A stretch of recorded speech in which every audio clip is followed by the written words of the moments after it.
Esse tema de hoje, ele veio, né? Todos os temas são pensados dentro da minha realidade, do que eu escuto, do que eu acompanho, do que eu vejo vocês falarem, das demandas que vocês me trazem.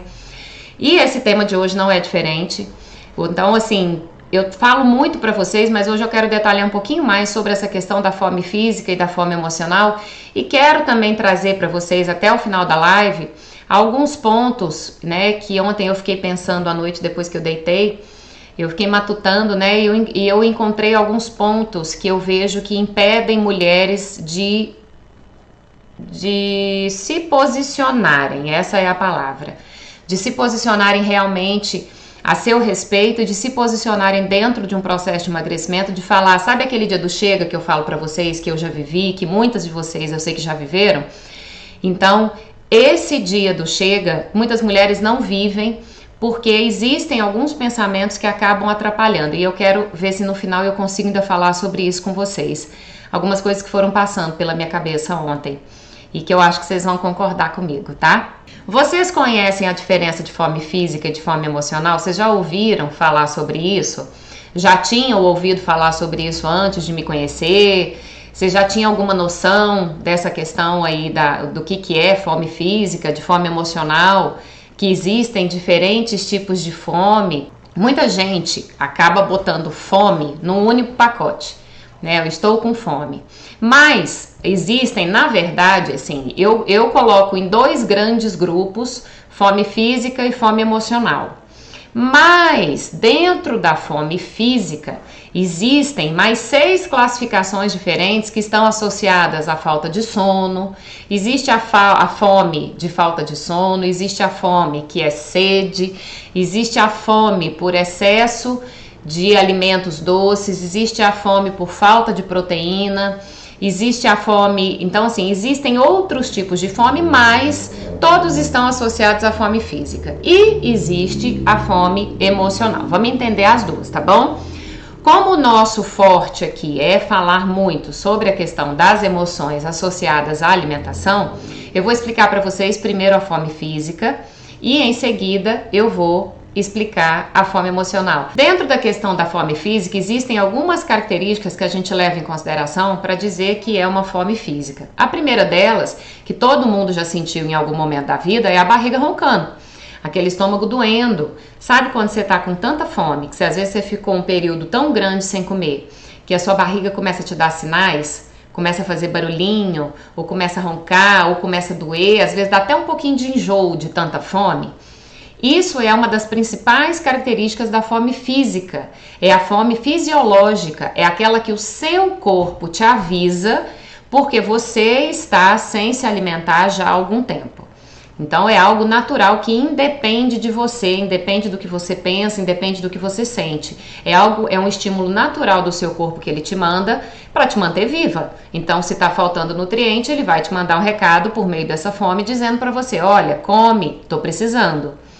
E aí, quando a gente tem essa fome física, essa fome que manda recado para você ali te avisando que você tem que comer, nós não somos seletivos diante dessa fome. A gente come o que tem na frente, né? É aquela fome que se você chega em casa e tem um pão lá em cima, você vai comer o pão. Se tem a fruta, você vai na fruta. Você vai comer qualquer coisa para matar a sua fome. Uma vez que você matou essa sua fome, pronto, esse estímulo fisiológico do seu corpo, ele para.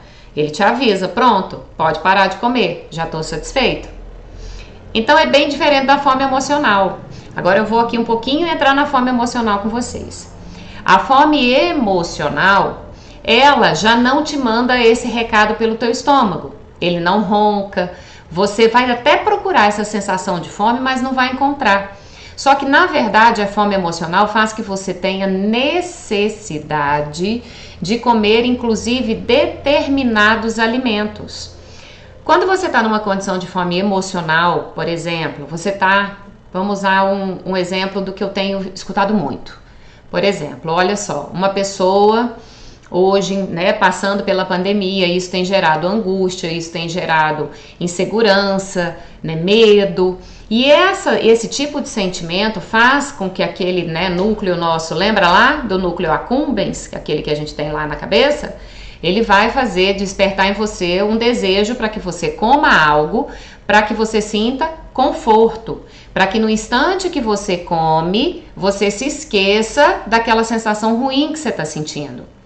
Então, a fome emocional, ela não vem de um estímulo fisiológico, ela não vem por uma necessidade do seu corpo de te manter viva, ela vem por uma emoção que você sente, por algo que você está pensando, sentindo, vivendo, sofrendo, por aquilo. Então, para que você alcance de imediato uma condição de equilíbrio, o seu corpo, que já sabe, lembra ontem que eu falei para vocês, aonde isso começou? Lá na maternidade, quando a gente nasceu. Então, essa fome emocional, ela é motivada por esses estímulos emocionais. Qual o grande perigo de você não saber diferenciar a fome física da fome emocional? Você comer em quantidades exageradas e não saber fazer escolhas adequadas para você. Dentro da fome física, ainda que seja um estímulo fisiológico natural do seu corpo, a gente tem que ter um cuidado.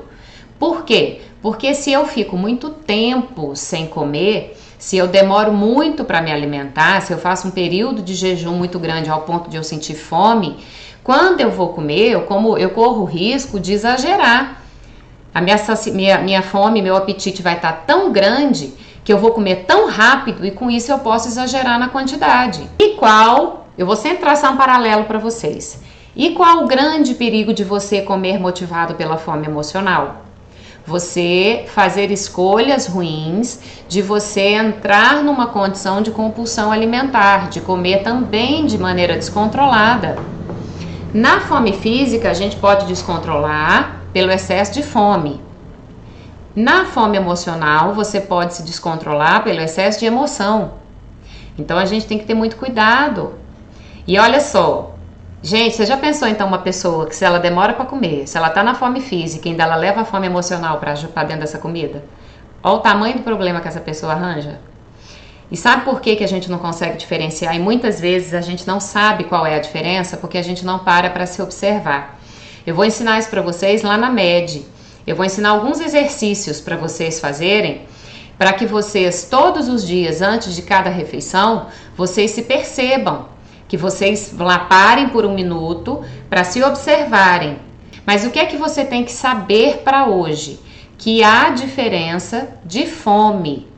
E que se eu como sempre motivada pela minha fome emocional, pelas minhas emoções, o risco de eu entrar dentro de um processo que vai me levar ao ganho de peso é muito grande. Por quê? Ontem falei para vocês, a questão da fome emocional está muito associada à compulsão alimentar. Por quê? Porque eu tô tão desajustada emocionalmente que toda hora eu vou querer uma recompensa. Então, toda hora eu vou buscar essa coisa aqui da comida, desse conforto na comida, para que eu me sinta bem comigo. E aí, quando você não sabe isso ainda, aliás, quando você não sabia, porque a partir do momento que você me conheceu e que vocês começaram a assistir as minhas lives, vocês começaram a mudar. Vamos desapegar desse peso nesse momento? Se apega a trazer primeiro essa conexão com você. Se apega primeiro de você se colocar presente com você todos os dias. Deixa essa balança lá escondida. Não fica se pesando todo dia. Isso vai gerar em você mais ansiedade. Peso é importante? Claro que é importante, mas isso não significa que você seja fraca, que você não esteja alcançando seu resultado, que você não esteja caminhando em busca dele. Então deixa essa balança de lado, desapega dessa balança, deixa ela pra lá e se concentre em você. Se concentre em você se posicionar todos os dias a seu respeito. Se concentre em você acordar de manhã e falar, hoje vai ser um bom dia. Gente, lembra que eu falei pra vocês? Lembra que eu falei pra vocês outro dia que você ter um bom dia não significa que você seja perfeita ou que aquele dia seja tudo muito perfeito aos seus olhos, na verdade, né? Significa que você deu o seu melhor. Essa questão do comer o doce, ela pode sim estar presente na vida de uma pessoa todos os dias, mas isso é errado se para você vier um sentimento de culpa associado a esse consumo. Agora, se você come esse doce tranquila, come esse doce em paz, mesmo que ele esteja ali todo dia, uma vez no seu dia, em pequena quantidade, se isso faz parte da sua vida. Gente, tudo aquilo que a gente come tem que fazer sentido. Tira de você esse peso emocional do doce, faz as pazes com esse doce. O doce, ele não é o vilão, gente, da dieta, ele não é o vilão da vida de ninguém. Ele é vilão, assim como qualquer outro alimento, quando ele está em excesso. Se você não se controla diante de um alimento e aquele alimento passa a te dominar ao ponto de te produzir essa sensação, de gerar em você essa sensação de culpa, aí nós temos um problema. Mas um problema que tem que ser resolvido. Um problema onde você vai estabelecer, vai fazer as pazes com essa comida, que você vai olhar todos os dias para a comida e vai falar: você não me manda em mim, você não me domina. Nós somos amigas, nós temos que fazer as pazes. Vamos fazer as pazes. Sabe o que você vai fazer antes de comer esse doce? Leva sentido para ele. Olha para esse doce e enxerga nele qual é a importância que ele vai ter na sua vida naquele momento. Por que você está desejando tanto aquele doce? Gente, se for uma vontade legítima, eu falo por mim. Eu tenho doces que eu como que eu não abro mão. Né? Então, por exemplo, se eu estou, sei lá, eu vou falar uma ambrosia, por exemplo, que eu gosto demais de ambrosia. Se eu vou em algum lugar e tem uma ambrosia, eu como a ambrosia porque eu gosto, porque faz sentido para mim comer aquela ambrosia.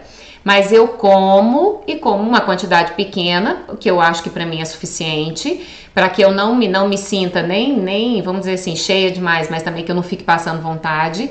Mas eu como com sentido. Se esse doce para você tá te trazendo esse sentimento de pesar e de culpa, é porque você tá transferindo para ele a questão das emoções e talvez você esteja exagerando nessa quantidade ou até na frequência. Entende? Então, assim, faz as pazes com esse doce. Fala para ele: olha aqui, doce, você vai fazer parte da minha vida se você fizer sentido daqui para frente. Vamos começar a ter uma boa relação. Vamos virar melhores amigos. Gente, a comida tem que ser o nosso melhor amigo. A gente se alimentar é um ato de amor. É algo que você faz voluntariamente. Você pega a sua comida e coloca na sua boca. Diferente, gente, de uma criancinha que tá lá na introdução alimentar, que é a gente que pega e coloca na boca dela e ela acaba comendo o que a gente oferece, até que ela tenha senso crítico para dizer não. Mas nós adultas, né, nós temos esse poder de decisão, de olhar para a comida e falar: olha aqui, eu pego você e coloco na minha boca. Então, se eu estou fazendo isso, eu preciso entender que isso é um ato de amor comigo e não uma punição. Entendem? Tirar esse peso dessa comida. E olha só, isso não acontece do dia para a noite. Essa reflexão que a gente vai fazendo, essa reflexão ela vai acontecendo todos os dias. Você vai passar a olhar o alimento diferente todos os dias. Então, é fazer essa reflexão de você olhar para o alimento e falar: deixa eu ver qual o sentido que você tem na minha vida nesse momento. Então, assim, eu sempre pergunto, né, ali para os meus pacientes e para as minhas alunas, assim, qual o sentido da alimentação, né? Eu sempre oriento. Para pensar o que a comida significa para você. O que é a comida para você? É só uma questão fisiológica? É só uma questão de você abrir e fechar a boca e se manter viva? Ah, para mim é isso. Tá, então talvez para você seja mais fácil você escolher simplesmente um ou outro alimento. Mas quase ninguém é dessa forma. A comida ela é sociável, né? Já falei isso para vocês. Me vejam lá, quantas vezes a gente vê a comida no meio da mesa com uma família reunida, a comida no meio de uma mesa entre amigos, a comida... Gente, a comida tá sempre presente. Você vai lá na recepção de um lugar, na clínica do consultório, tem um biscoitinho com café. Lá no meu mesmo tem, eu sempre deixo 2 tipos de biscoito, um doce, um salgado e um cafezinho. Então, assim, a comida ela tá em todos os lugares, a comida faz parte da vida da gente, você nasceu comendo. Qual a primeira coisa que o médico faz logo depois que a gente nasce? Põe a criança no peito da mãe. Para fazer o quê? Comer. Para mamar. A comida está presente na nossa vida desde sempre, né? Inclusive dentro da barriga. A gente se alimentava lá pelo cordão umbilical quando a mãe da gente comia. Então a comida está vindo de encontro. Eu coloquei na minha cabeça que não estou em dieta, mas sim estou escolhendo melhor os meus alimentos. Gente, se a gente põe na cabeça a mentalidade de dieta, realmente você está fadado ao fracasso. O que você tem que entender? Ninguém vive de dieta uma vida inteira. Então, assim, você tem que entender que aquilo que a gente está construindo hoje aqui juntas é algo que você vai levar para a sua vida inteira. E se é algo que eu vou viver com ela a minha vida inteira, eu preciso tornar isso o mais leve possível. Você já pensou? Você vive... Gente, olha só, você sabe que me veio uma coisa aqui na cabeça agora? Imagina a dieta, a palavra dieta, como uma goteira do teu lado. Gente, você tem um negócio mais irritante do que um barulhinho o tempo todo ali. Plim, plim, plim, plim, plim, plim. Aquilo vai irritando ao ponto de você não conseguir mais conviver com aquele barulho perto de você, não é assim? E a dieta é a mesma coisa. Você falar estou de dieta é algo que em algum momento aquilo vai te incomodar tanto que você não vai suportar viver com aquilo lá. Então a gente tem que entender o quê?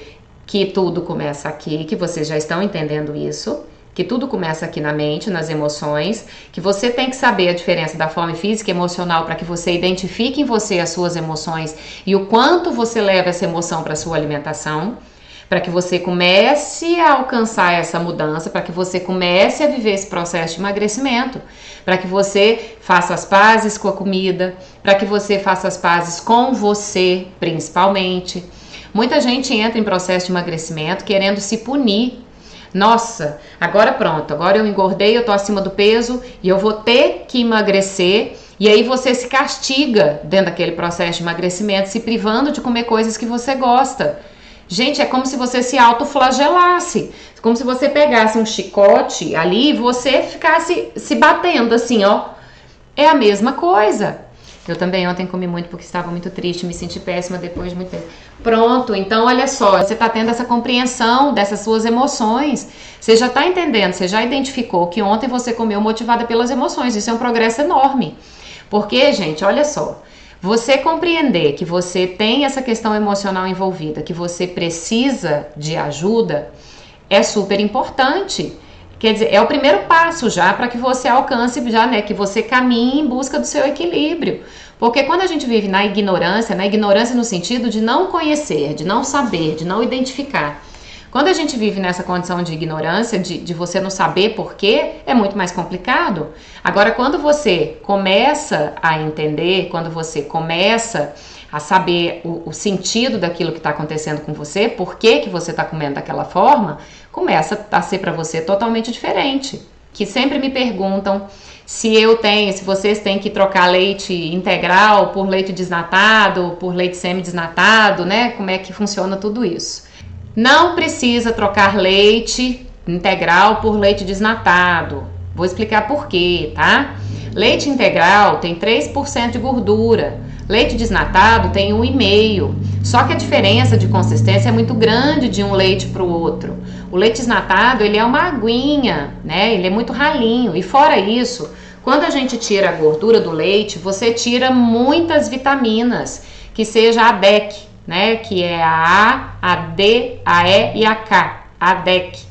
Essas vitaminas, essas 4 vitaminas, elas são solúveis em gordura, elas são transportadas na gordura. Então, se você tira a gordura do leite, consequentemente, você vai tirar essas vitaminas. No leite integral, tá tudo presente. Outra coisa que sai muito no leite desnatado, que diminui muito, a proteína.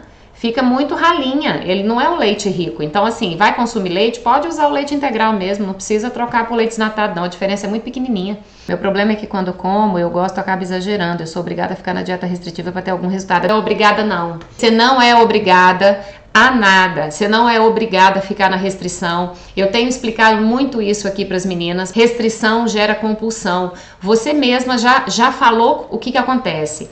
Toda restrição, tudo aquilo que eu tiro da minha vida porque eu gosto demais, eu tiro, é aquilo que vai passar a ser problema para o meu cérebro, é exatamente aquilo que ele vai passar a desejar demais.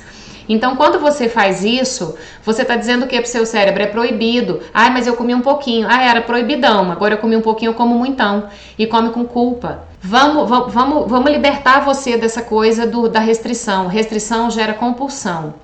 Tá bom? Não se liga na restrição, não faça isso com você, não se castiga dessa forma. Se você não assistiu, Dri, as lives anteriores, que eu tenho falado muito sobre restrição, tem muito vídeo no meu Instagram falando sobre isso, lá no IGTV. Tem vários vídeos que eu falo sobre restrição alimentar, sobre por que a gente não deve fazer isso, quais são os problemas que essa restrição gera. Muito obrigada. Um beijo, que Deus abençoe todos. Até amanhã. Beijão.